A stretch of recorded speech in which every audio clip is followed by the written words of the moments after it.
Here we're just showing the speed for scooter, which is 50 miles per hour. And the speed for car is 5 miles per hour.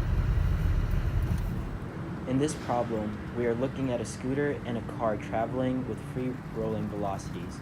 We need to determine the coefficient of restitution and the energy loss. So we start out with this problem with the givens. We had a mass of the car with 2,000 pounds. We converted each of these into kilograms and meters per second, respectively. Then the mass of the scooter was 200 pounds. Velocity initial of the car was 5 miles per hour. Velocity initial of the scooter was 15.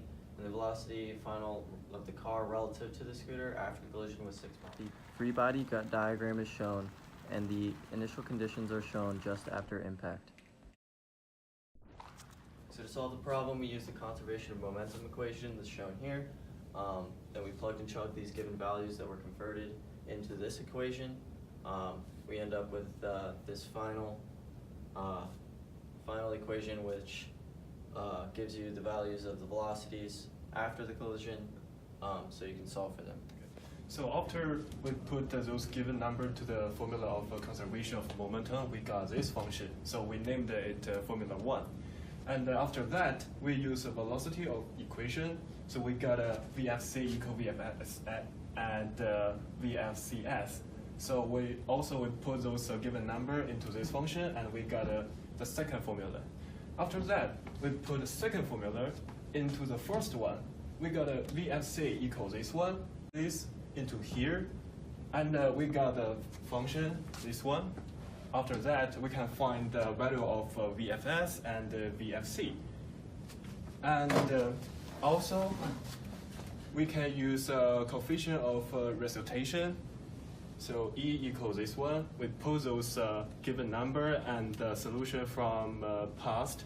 We put into the formula, and we got the answer for E is 0.631. So after finding the coefficient of restitution, we started to find the energy loss in the system, which is what we were trying to find originally.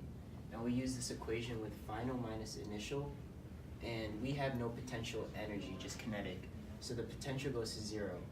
And the formula for kinetic energy is 1/2 mv squared.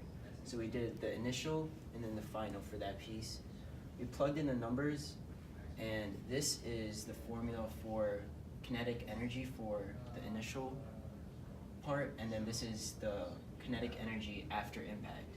So to get the energy loss, we minus the after impact minus the initial, and we get negative 495 energy loss throughout the whole system.